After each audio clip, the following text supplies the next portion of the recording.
Hello बच्चा party. तो आज हम अपना चैप्टर नंबर 2 स्टार्ट करते हैं। ठीक है, हमने अभी तक 12th के सिलेबस का 2 चैप्टर कंप्लीट कर लिया है। पहला है करंट इलेक्ट्रिसिटी और दूसरा है अपना पहला चैप्टर रोटेशनल डायनामिक्स। ठीक है, जिसने भी नहीं देखा, जो न्यू है हमारे चैनल पर, वो पहले जाके वो वीडियोस देख लो, अच्छे से समझ लेना, नोट्स बना लेना और फिर बाद में हम आगे का अपना स्टार्ट करेंगे। ठीक है, तो अभी आज हम अपना सेकेंड चैप्टर लेके आ रहे हैं, जो कि हमारा मैकेनिकल प्रॉपर्टीज ऑफ फ्लूइड्स है। तो ऐसा कोई चैप्टर हमने 11th में पढ़ा था क्या? पढ़ा है शायद। हाँ, तो हमने मैकेनिकल प्रॉपर्टीज ऑफ सॉलिड करके पढ़ा है। ठीक है, इलास्टिसिटी पढ़ा है। ठीक है, उसी चैप्टर में हमने बहुत अच्छे से सॉलिड के बारे में पढ़ लिया था। अभी आज हम यहाँ पर क्या पढ़ने वाले हैं? हम यहाँ पर मैकेनिकल प्रॉपर्टी ऑफ फ्लूइड्स पढ़ने वाले हैं। क्या पढ़ने वाले? Mechanical properties of fluids. तो सबसे पहले चैप्टर स्टार्ट करने से पहले हमें हमारे टेक्स्ट बुक में कैन यू रिकॉल करके क्वेश्चंस दिए हैं। कौन से क्वेश्चंस? Can you recall. तो आज हम स्टार्ट करते हैं। पहला क्वेश्चन क्या दिया है? How important are fluid in our lives. ठीक है, कि हमारा जो फ्लूइड है, फ्लूइड मतलब फ्लूइड वर्ड सुनने के बाद आपको क्या लगता है, क्या याद आता है, क्या दिमाग में इमेज बनती है? फ्लूइड मतलब पानी होगा, सही है। कुछ भी अपना लिक्विड स्टेट में जो होगा उसको हम फ्लूइड बोल देंगे। नहीं, ऐसा नहीं है, वो भी फ्लूइड है। तो फ्लूइड एक ऐसी चीज है, जो एक ऐसा सब्सटेंस है जो फ्लो कर सकता है। समझ में आ रहा है फ्लूइड का मतलब क्या है? Fluid it is substance that can flow. तो अभी सिर्फ लिक्विड फ्लो कर सकता है, ऐसा कुछ है क्या? नहीं। ठीक है, तो हम इस चैप्टर में मेनली बात करने वाले हैं लिक्विड एंड गैसेस का। ठीक है, लिक्विड और गैसेस दोनों क्या कर सकते हैं? फ्लो कर सकते हैं। ठीक है, तो हम ये दोनों को कलेक्टिवली हम क्या बोलेंगे? फ्लूइड बोलेंगे। ठीक है, तो फ्लूइड का मतलब समझ में आ गया। तो अभी पहला क्वेश्चन क्या दिया है? How important are fluids in our life. तो कितना इंपॉर्टेंट है फ्लूइड्स? अगर हमने एक देखा वाटर, ठीक है, बहुत इंपॉर्टेंट है हमारे सर्वाइवल के लिए। ठीक है, गैसेस के स्टेट में ऑक्सीजन बहुत इंपॉर्टेंट है, पेट्रोलियम बहुत इंपॉर्टेंट है। ये सब क्या है? फ्लूइड्स है। So it is very important in our daily life. Second question है व्हाट इज एटमॉस्फेरिक प्रेशर। अभी क्या है भैया, ये बहुत नया चीज आ गया क्या? कभी पढ़ा था ये? पढ़ा था कि नहीं? हाँ सर, सुना तो था कभी कभी एटमॉस्फेरिक प्रेशर। तो एटमॉस्फेरिक प्रेशर क्या होता है? अभी ये जो मेरे आजू बाजू में जो भी मेरे ऊपर प्रेशर आ रहा है, ठीक है, जो भी मेरे ऊपर एनवायरमेंट प्रेशर डाल रहा है, एटमॉस्फेयर प्रेशर डाल रहा है, उसी प्रेशर को हम क्या बोल देते हैं? Atmospheric pressure. मैंने एक चीज यहाँ पर रख दी, तो इसके सराउंडिंग की वजह से इसके ऊपर जो प्रेशर आ रहा है, समझ लो क्या बोल रहा हूँ मैं? इसके सराउंडिंग की वजह से इस पे जो प्रेशर आ रहा है, उसी प्रेशर को हम क्या बोलते हैं? Atmospheric pressure. एटमॉस्फेरिक प्रेशर मतलब स्पेयर, एटॉम आ गया, स्पेयर आ गया। ठीक है, तो एयर प्रेशर जो होता है, एयर का प्रेशर, एटमॉस्फेयर का प्रेशर, उसी को हम क्या बोल देते हैं? Atmospheric pressure. समझ में आ रहा है मैं क्या बोल रहा हूँ? ठीक है, चलो थर्ड क्वेश्चन क्या है हमारा? Third question, do you feel excess pressure while swimming under water, why? तो जब हम स्विमिंग करते हैं तो हमारे ऊपर, आपको कभी कभी लगता होगा कि हम जैसे जैसे नीचे जाते हैं हमारे ऊपर बहुत सारा प्रेशर आने लगता है, बहुत सारा। जो जो बच्चे लोग डिस्कवरी देखते हैं उनको बहुत अच्छे से पता होगा कि हम 200, 300, 400 मीटर तक ही जा सकते हैं। उसके बाद जाने लगेंगे तो हमारे ऊपर प्रेशर बहुत ज्यादा प्रेशर आने लगता है। ठीक है, जो हम सस्टेन नहीं कर पाएंगे और हम मर जाएंगे। ठीक है, तो हमें पता है कि जैसे जैसे हम डीप डाउन जाते रहेंगे, तो अभी हम नॉर्मल स्विमिंग का बात कर रहे हैं। ठीक है, जैसे हम स्विमिंग भी जाते हैं, सबसे पहले हम बाहर खड़े रहते हैं एयर में, तो हमारे ऊपर एटमॉस्फेरिक प्रेशर आता है। लेकिन जैसे हम वाटर लेवल के अंदर जाते हैं, तो वाटर लेवल में होता क्या है? नंबर ऑफ मॉलिक्यूल्स क्या होते हैं? नंबर ऑफ मॉलिक्यूल्स ज्यादा हो गई, डेंसिटी ज्यादा हो गई। तो जैसे ही आप उसके अंदर जाते हो, पूरा इमर्ज हो जाते हो पानी के अंदर, तो क्या होता है? नंबर ऑफ मॉलिक्यूल्स, जो हेवी मॉलिक्यूल्स होते हैं, वो आपके ऊपर प्रेशर डालने लगते हैं। समझ लो मैं क्या बोल रहा हूँ? समझने की कोशिश कर रहे हो? जो स्विमिंग किए हैं उनको समझ में आ गया होगा। ठीक है, जैसे हम अंदर जाते हैं पानी के अंदर, तो क्या होने लगता है? वाटर हमारे ऊपर एक प्रेशर एग्जर्ट करने लगता है। ठीक है, जैसे ही वो प्रेशर हमारे ऊपर ज्यादा होते जाता है, होते जाता है, तो हमें ऐसा लगता है कि भाई हमारे ऊपर बहुत प्रेशर लग रहा है। ठीक है, तो ये हम आगे आगे देखते रहेंगे, इसके ऊपर भी बहुत अच्छे अच्छे कॉन्सेप्ट है, वो हम आगे देखेंगे। तो ये होगा हमारे कैन यू रिकॉल के 3 क्वेश्चंस, बहुत इंपॉर्टेंट। तो अभी इंट्रोडक्शन पे आते हैं। ठीक है, तो इंट्रोडक्शन में हमें क्या दिया है? इंट्रोडक्शन में हमें दिया है कि हमने बिहेवियर ऑफ सॉलिड पहले ही पढ़ चुके हैं। ठीक है, तो हमने इलास्टिसिटी में क्या क्या पढ़ा था? इलास्टिसिटी में हमने मॉडुलस पढ़ा था, सही है। हमने स्ट्रेस क्या होता है, स्ट्रेन क्या होता है, वो पढ़ा था। ठीक है, फिर मॉडुलस कैसे बनता है? मॉडुलस के हमने 3 मॉडुलस ऑफ ये पढ़ा था इलास्टिसिटी। कौन कौन से है वो जल्दी बताओ, रिकॉल करो, रिकॉल करते जाओ, वो चैप्टर बहुत इंपॉर्टेंट है। ठीक है, कौन से 3 हमने किए थे? पहला था यंग्स मॉडुलस, बराबर। सेकंड था मॉड्यूलस ऑफ रिजिडिटी, थर्ड था कौन सा था, बल्क मॉड्यूलस। इन तीन के लिए हम लोग ने कौन कौन सा किया था, टेंसाइल स्ट्रेन, ठीक है, वॉल्यूम, ये क्या किया था हमने, शेयरिंग स्ट्रेस, शेयरिंग स्ट्रेन, इन दोनों का रेशियो लेके हमें एक चीज मिल जाती है मॉड्यूलस। यही हमने सीखा था, याद आ रहा है कुछ, पक्का? चलो आगे करते हैं। तो अभी देखो इसमें हमें क्या क्या करना है। सबसे पहले हम चैप्टर का नाम लगा लो, मैकेनिकल प्रॉपर्टीज ऑफ फ्लूइड, मतलब फ्लूइड्स की जो भी सारी प्रॉपर्टीज होगी वो सब हम इस चैप्टर में डिस्कस करने वाले हैं।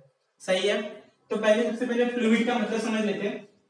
तो फ्लूइड का मतलब क्या है, फ्लूइड का मतलब है, fluid means a substance that can flow. Guard बांध लो, लिख लो कहीं पर, हाइलाइटर से हाईलाइट कर लो बुक में, ठीक है। क्या होता है फ्लूइड, फ्लूइड एक ऐसा सब्सटेंस है जो कि फ्लो कर सकता है। सही है। अभी फ्लूइड क्या क्या हो सकता है, that is liquid and gases are collectively known as fluid, ठीक है। क्या लिक्विड और गैसेस दोनों को कलेक्टिवली हम क्या बोल सकते हैं, फ्लूइड बोल सकते हैं। करेक्ट है, ये दोनों पॉइंट नोट डाउन कर लो। तो अभी हमारे बुक में कुछ डिस्कशन दिया है, ठीक है। A fluid has no rigidity, it is called as a fluid either has no rigidity or its rigidity is very low। हम ये सब डिस्कस करने वाले हैं कि ये क्या क्या हम प्ले कर रहे हैं, क्या क्या हमारे पास है। तो अभी स्टार्ट करते हैं हम अपने चैप्टर से। तो इसमें और एक इंपॉर्टेंट बात मेटल्स के बारे में, तो हमने 11th में भी डिस्कस किया था। अब अभी हम 11th की वीडियोस भी लाना चालू करने वाले हैं, ठीक है। तो थोड़ा वेट कीजिए, तो 11th की वीडियोस भी आना स्टार्ट हो जाएगी। तो हम क्या बोल रहे थे, हम मेटल्स के बारे में, ठीक है। ये मेटल्स क्या होता है, हमने तीन तरीके के मेटल्स पढ़े हैं। कौन कौन से, एक तो था सॉलिड, सही है, फिर लिक्विड, और कौन सा पढ़ा था हमने, मेटल गैसेस में, ठीक है। लेकिन हमने 10th में पढ़ा था चार टाइप के सब्सटेंसेस अवेलेबल है, चार टाइप्स के, यहाँ पर तो तीन ही टाइप है। चौथा टाइप कौन सा है, प्लाज्मा। कौन सा है, प्लाज्मा। ये प्लाज्मा क्या है, एक नया स्टेट है जो कि साइंटिस्ट लोग बनाते हैं, क्या करते हैं, बनाते हैं, ठीक है। तो ये इसके ऊपर भी हम डिस्कशन करेंगे। अभी हमारे छोटा सा एक है टॉपिक, उसके ऊपर भी हम डिस्कस करेंगे कि प्लाज्मा है क्या।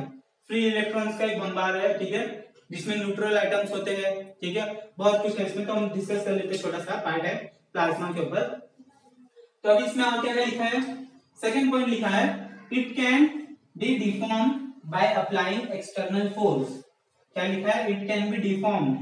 ये हमने बहुत अच्छे से डिस्कस किया था। डिफॉर्म का मतलब क्या, किसी भी चीज को बिगाड़ना, ठीक है, किसी भी चीज का शेप साइज चेंज कर रहे हो, मतलब उसको डिफॉर्म कर रहे हो, ठीक है। फॉर्मेशन अलग है, और डी आ गया तो डिफॉर्मेशन हो गया। समझ रहे हो मैं क्या बोल रहा हूँ, वर्ड्स को अभी यहाँ पर पकड़ते जाओ कि क्या क्या वर्ड्स बोला है। It can be deform by applying external force, ठीक है। तो अभी क्या क्या क्या मेटल्स में मैंने पहले ही बता दिया आपको कौन कौन से टाइप के हैं, सॉलिड है, लिक्विड है, गैसेज है, और लास्ट में हमारा एक और आ जाएगा प्लाज्मा है। सही है, प्लाज्मा है। अभी प्लाज्मा क्या है, plasma is one of the fourth fundamental state of matter. It consisted of a gas of ions, free electrons and neutral atoms। तो ये क्या क्या कंसिस्ट करता है, ये गैस आयंस के gas consisted of gas off ions, free electrons available and neutral atoms, ये consist करता है। तो ये सबको मिला के प्लाज्मा बनता है, और प्लाज्मा की लाइफ बहुत कम होती है, ठीक है। साइंटिस्ट जैसे बनाएंगे वैसे वैसे उसकी लाइफ होती है। अभी हम डिस्कस करने वाले हैं mechanical property of only liquid and gases. ये लिख लो वहीं पर कि हम इस चैप्टर में क्या डिस्कस करने वाले हैं, मैकेनिकल प्रॉपर्टी पहले गैस की, फिर लिक्विड की, ठीक है, कि क्या क्या इनके पास प्रॉपर्टीज होनी चाहिए, आइडियल प्रॉपर्टीज क्या क्या होनी चाहिए। तो अभी स्टार्ट करते हैं, चलो लिखना चालू करते हैं, स्टार्ट करते हैं। चलो ये लिख लो, स्क्रीनशॉट ले लो, ले लिया, चलो। तो अभी हम क्या क्या डिस्कस करने वाले हैं, ठीक है। अभी हम डिस्कस करने वाले shearing modulus of liquid is zero. भाई shearing modulus of liquid is zero, अगर आप 11वीं में अच्छे से पढ़ाई करी होगी तो शेयरिंग मॉड्यूलस में याद होगा क्या किया था हमने। हमारे पास एक सॉलिड करके एक प्लेट था, ठीक है, जिसमें हमने एक टेंजेंशियल फोर्स अप्लाई किया था। टेंजेंशियल फोर्स अप्लाई करने के बाद हमारे पास क्या था, हमारी प्लेट कुछ ऐसे हो जाती थी, ठीक है, कुछ ऐसे हो रही थी, कुछ ऐसे फॉर्म में चली जाती थी, ठीक है, विद सम एंगल थीटा, ठीक है। इसी को हम क्या बोलते थे, टेंजेंशियल फोर्स, जो कि हमारा क्या आता था, tan थीटा करके हमारे आंसर आता था।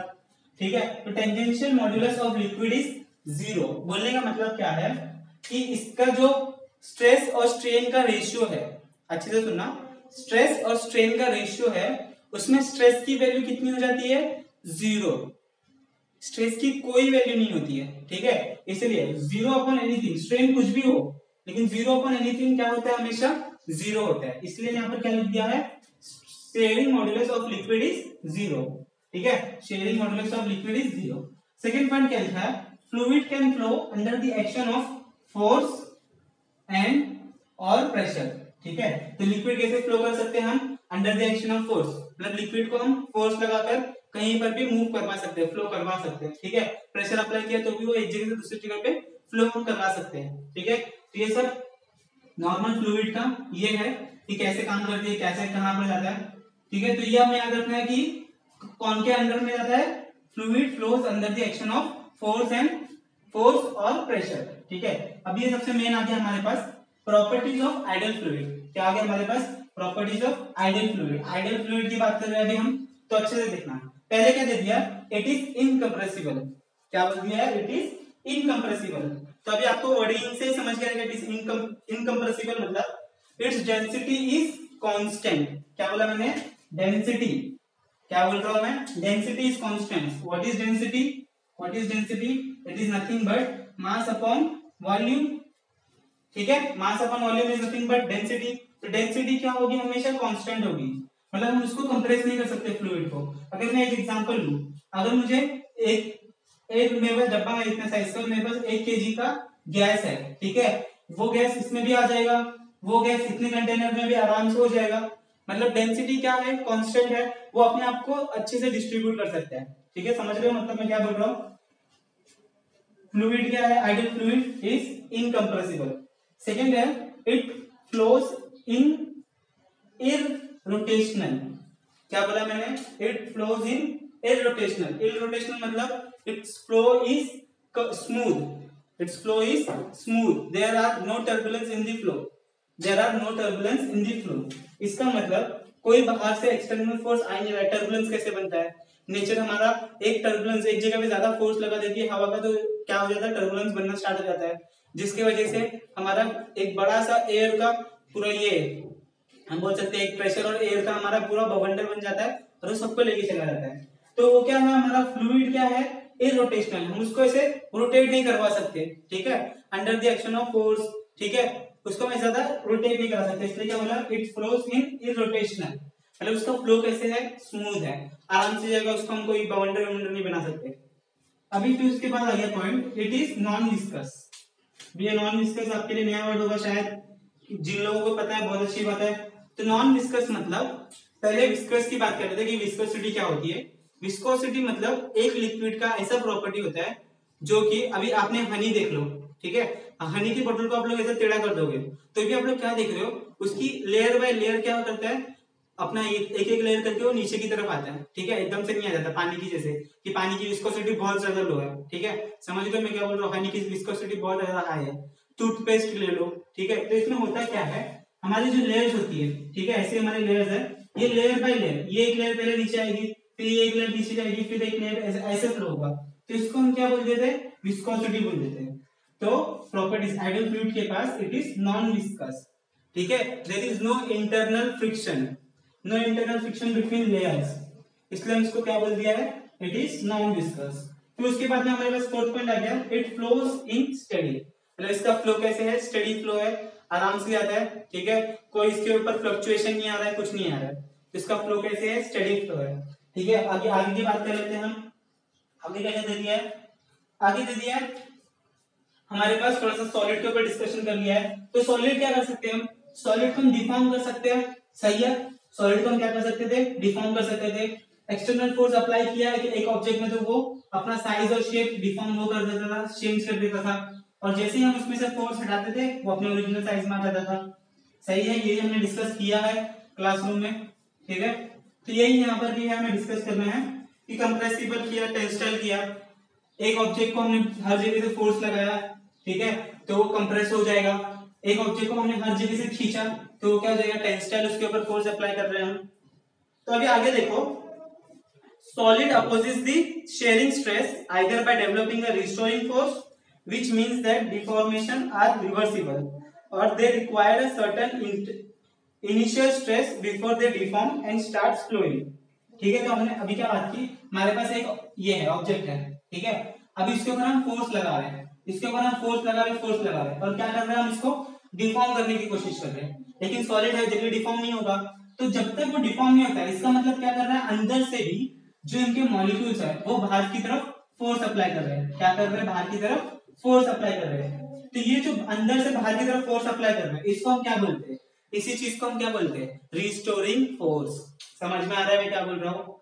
चलो, बहुत अच्छी बात है। अभी यहाँ पर हम देखते हैं आगे, तो और क्या दे दिया हमें, idle fluids on the other hand can only be subjected to normal compressible state called pressure. Most fluid offers a weak resistance to deformation. ठीक है, तो अभी हम लोग देख लेते हैं क्या क्या दिया है हमें।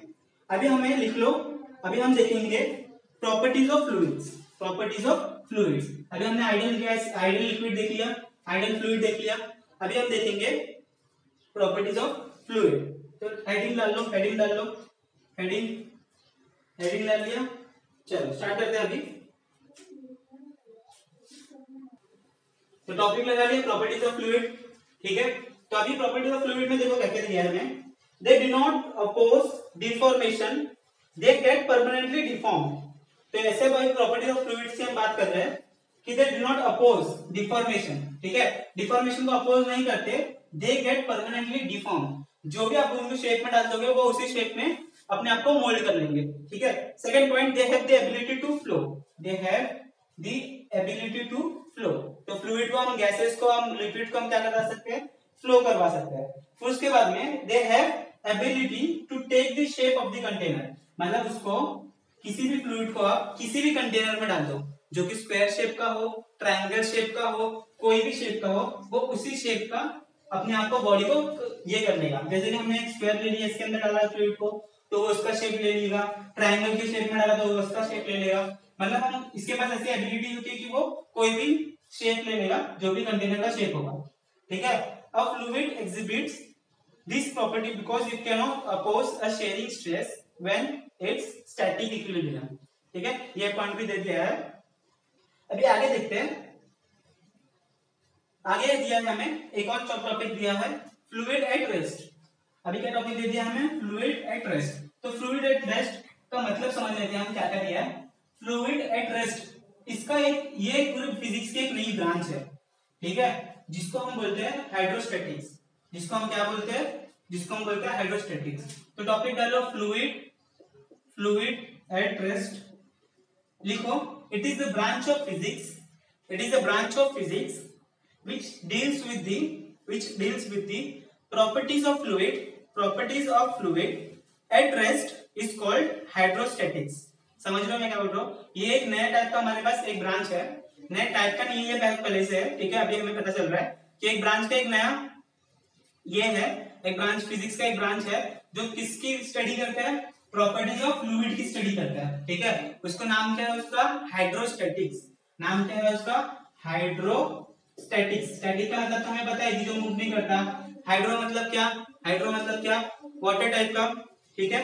तो अभी इसमें देखो, सबसे पहले प्रेशर क्या है, इसमें सबसे पहले हम प्रेशर की बात कर लेते हैं। तो प्रेशर क्या होता है, सबको पता है, 9, 10, 11, 12 सब में, 12 में भी पढ़ रहे हो, ठीक है।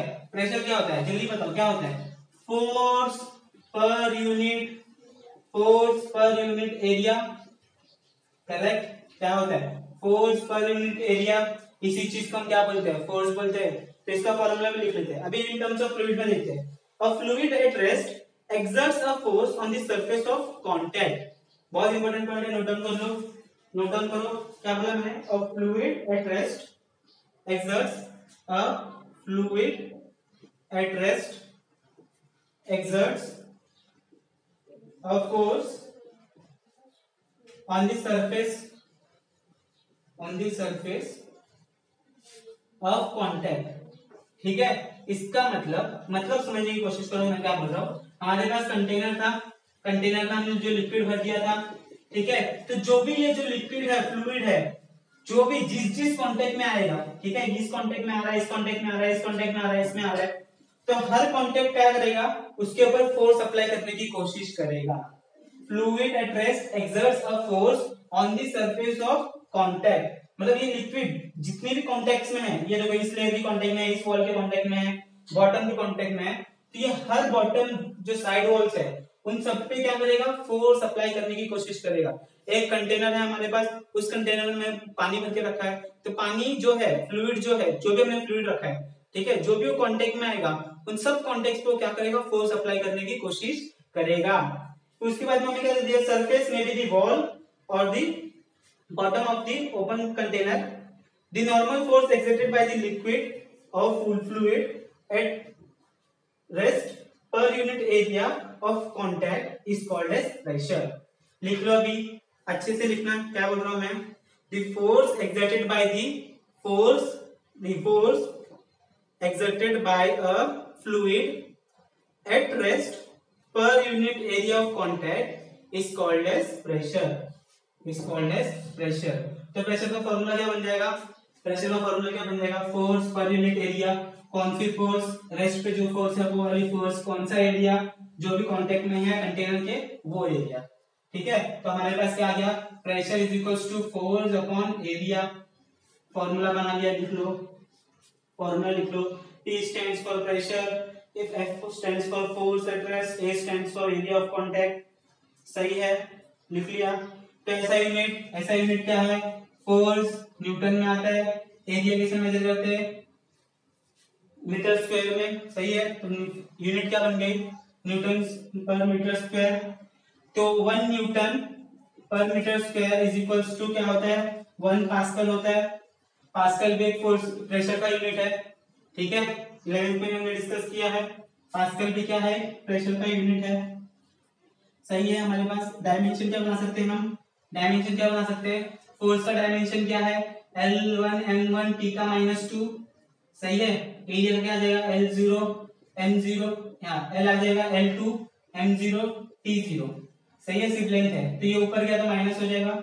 देख लो क्या बन रहा है, बताओ फटाफट, फटाफट बताओ जल्दी, देख लिया क्या आया, ये ऊपर गया माइनस हो गया, -2 और 1 क्या हो गया, -1, m का 0 है तो कुछ नहीं, m का m1 बचा, t का -2 है, t का -2, तो क्या बन गया हमारा डायमेंशन प्रेशर के लिए, प्रेशर के डायमेंशन क्या बन गया, l का -1, m का 1, t का -2, ठीक है। और ठीक है, अब ये कैसी क्वांटिटी है, प्रेशर एक कैसी क्वांटिटी है, बताओ जल्दी, कैसी क्वांटिटी है, स्केलर की वेक्टर, स्केलर की वेक्टर, प्रेशर कैसी है, स्केलर की वेक्टर की थर्ड क्वांटिटी है, जल्दी बताओ, ठीक है।